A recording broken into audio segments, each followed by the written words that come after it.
Live from our 7 Tasmania studios, your nightly news with Kim Miller begins now. Good evening and thanks for joining us. A former teacher at a prominent Tasmanian Catholic school charged with child sex abuse offences has fronted court for the first time, pleading not guilty. The offences allegedly occurred when the 34-year-old was teaching at St Patrick's College. Victoria Eastoe has more. The accused faced the Launceston Magistrates Court this morning on 2 counts of penetrative sexual abuse of a child or young person. The former St Patrick's College teacher was arrested and charged in April this year following a lengthy police investigation. The alleged offences took place 5 years ago in 2019 while the accused was a staff member at the Catholic College. The 34-year-old sat silently and alone in court this morning for his hearing, which lasted just minutes, pleading not guilty to both charges. He muttered a quiet thank you to the magistrate as he departed the courtroom. The Launceston man has been bailed to reappear in court on August 13. And if you or anyone you know needs help or this story has caused distress, contact the Sexual Assault Support Service on 1800 697 877. The situation in Tasmania's emergency departments is getting worse, according to new health data. The Greens say the latest statistics are proof there's an urgent need for more action. The statistics don't paint a pretty picture. New health data from the previous month showing Category 2 ED patients who need imminent life-threatening, time-critical treatment or were in very severe pain waited longer than 10 minutes to be assessed. It's considered the worst on record. Only 42% are receiving the care that they need within that 10 minutes. So we know that more patients are coming and having to wait longer for the health services that they need. In contrast, Category 1 patients presenting at ED, those with immediate life-threatening emergencies, received a 100% response. The Australian Medical Association believes more could be done to improve Category 2 admissions, but concedes Tasmania has unique challenges. It relates to quite complex factors to do with the ageing of the population, the presence of a lot of chronic illness. What we're seeing in our emergency departments is the pointy end of a lack of funding across the health system within Tasmania. Health Minister Guy Barnett wants the federal government to inject more funds into Tasmania's ailing health system. It just can't be the state government doing all the hard yards. We do need the federal Labor government to step up and step in as we've been doing. Tasmania isn't alone in battling with emergency department admissions. According to the Australian Institute of Health and Welfare, ED activity has grown faster than population growth, with emergency presentations to hospitals rising across the country. The AMA says there is a sensible solution. There are a significant proportion of people who are within the hospital who could be managed outside the hospital, outside acute hospital care. Melinda Ogden, 7 Tasmania News. An interstate magistrate will oversee the hearing of Supreme Court Judge Gregory Geeson, who appeared via phone in the Hobart Magistrates Court this morning. He pleaded not guilty to alleged common assault and emotional abuse charges, with 14 witnesses planned to give evidence. Today, the court heard an iPad was currently being examined ahead of the proceedings. A 5-day hearing is planned to start on July 15. Helicopters, police boats and armed officers are swarming East Devonport. There's no cause for alarm though. It's all part of a 2-day counter-terrorism exercise, preparing for a worst-case scenario. Hovering over the Spirit of Tasmania, the bomb squad is winched down to the upper deck. Kitted up, sweeping the halls, looking for the threat that's brought them on board. But it's just a simulation, preparing for terror at sea. Getting on board the vessel in a rapid manner with the equipment we need to do what we need to do on board safely. As part of this operation, they're training for a number of different kinds of threats. In today's scenario, they've identified an offender on CCTV and watched him place packages around the ship. They have to quickly find those and neutralise them. The two-day exercise is an opportunity not just for the bomb techs to hone their skills, but for everyone from water police to the rescue helicopter crew to practice working together. There's no real-life threat to the Spirit, but it's an important piece of infrastructure that may one day need protecting. And nothing beats practicing on the real thing. Get familiar with the layout of the vessel, the levels of the vessel, CCTV and how that works within the vessel. Plus we develop those relationships as well. Ready to respond on land, at sea or anywhere their skills are needed. It's really important that we're prepared if we're called upon for an emergency or a counter-terrorism incident in the state of Tasmania. Nick Kelly, 7 Tasmania News.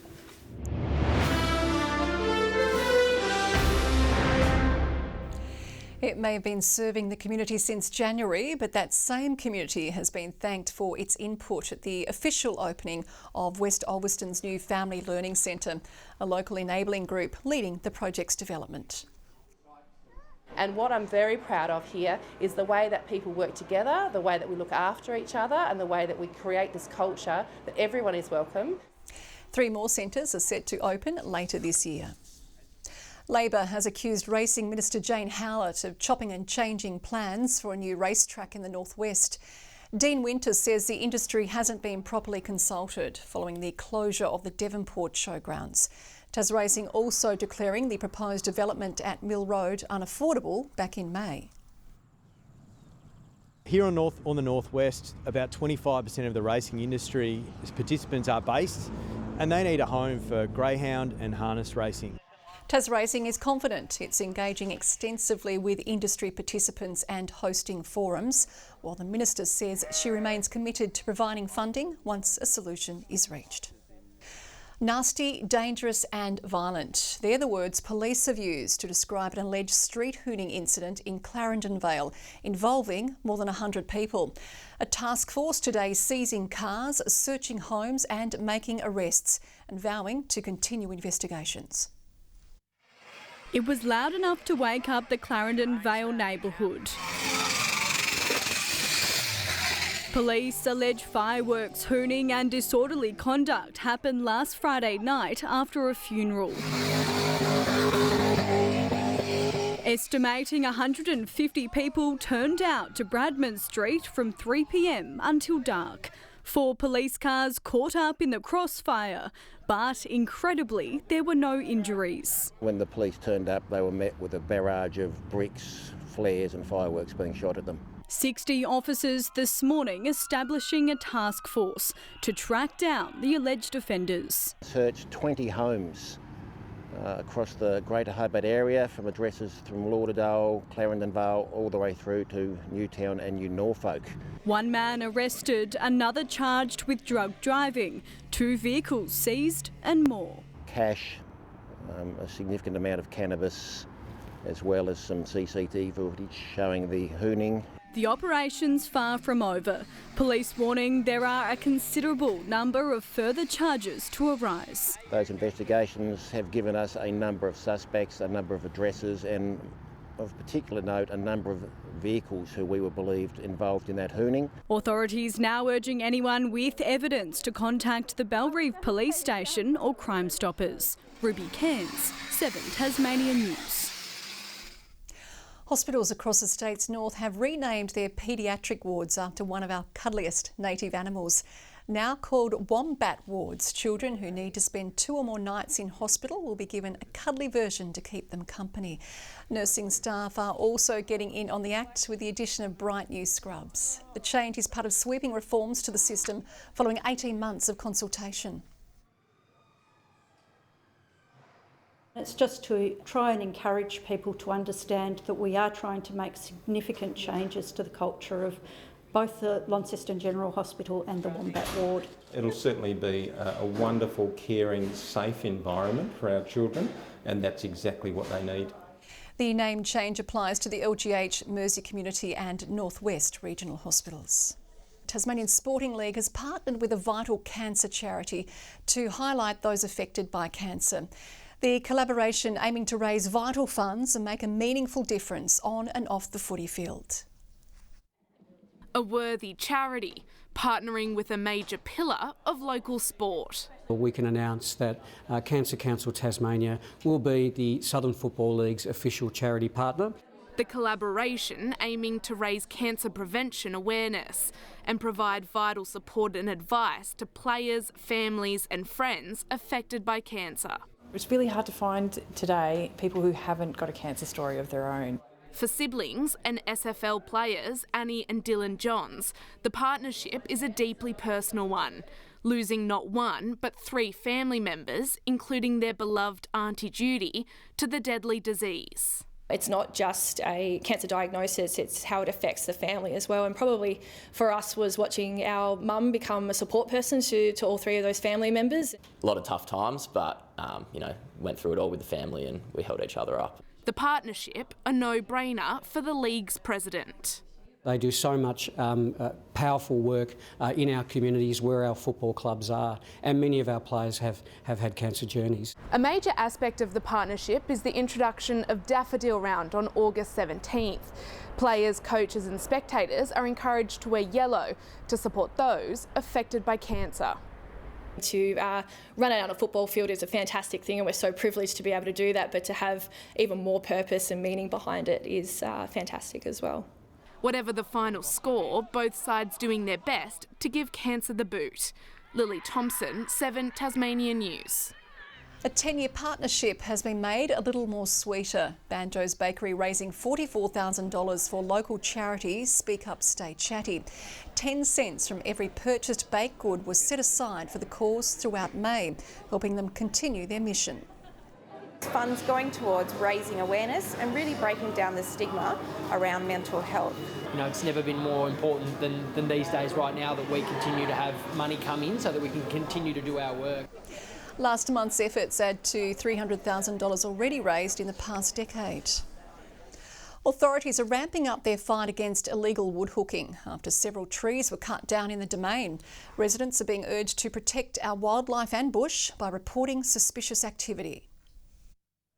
The home to some of Tasmania's most precious wildlife is now under threat. Cutting of protected trees is not only illegal and theft, it's a crime against nature. The Queen's Domain Reserve, the latest to fall victim to woodhookers, the practice of illegally collecting timber to sell or use as firewood. We've had dozens of trees stolen from the Domain over time, and we don't want any more trees stolen. Authorities say the unauthorised lumberjacks are brazenly felling forests and doing more damage than they may realise. It causes the loss of species, it removes habitat that are needed for species at the ground level. All trees, dead or alive, playing a vital role in providing crucial wildlife habitats. Every tree provides not only oxygen to the environment, but provides shelter, provides food, cover, provides a stepping stone. Not only a threat to wildlife and the environment, but also a major safety risk for wood thieves. Cutting trees without the right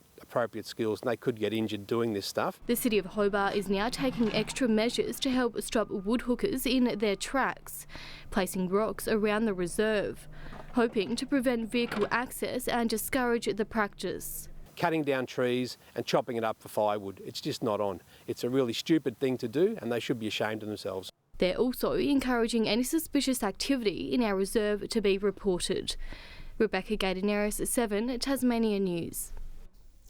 A local autumn photography competition has crowned its winner, with Carmel Gledhill entering this photograph of leaves at Mountfield and earning her top prize out of more than 1,000 entries.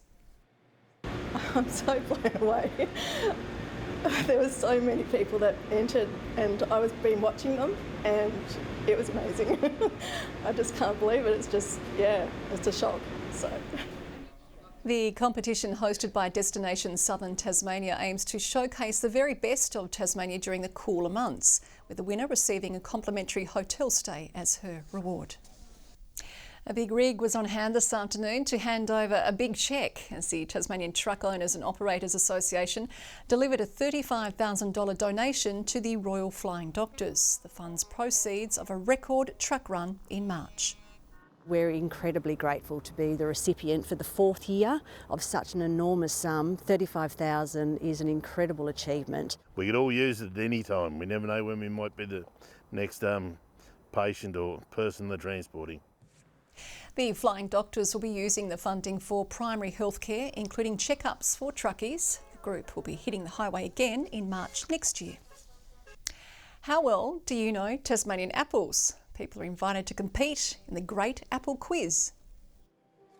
Within 30 kilometres of here we have over 100 different varieties of apples that are available and grown locally. And there's been a resurgence of many of the heritage varieties of apples. By supporting locally grown produce, organisers say we contribute to keeping farmers in a job and boosting our economy. It's the backbone of our economy. There's hundreds of small producers around the north. They all rely on people buying local food. To enter the quiz, head to the Launceston City of Gastronomy website.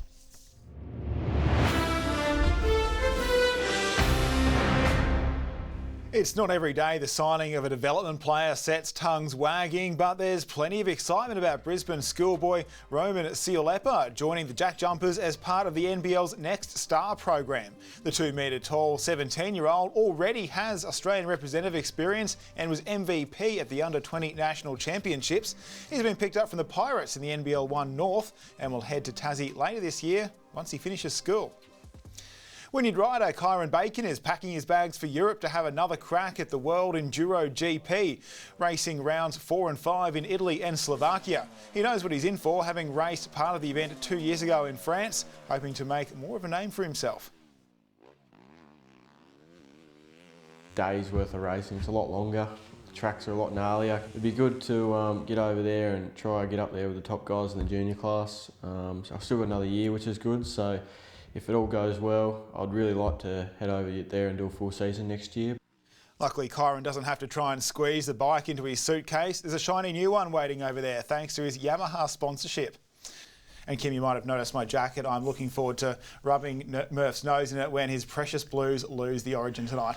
I would have to say that is a poor excuse for a maroon-looking jacket, Nick. So Murph's got the Blues. He's up next with the weather forecast.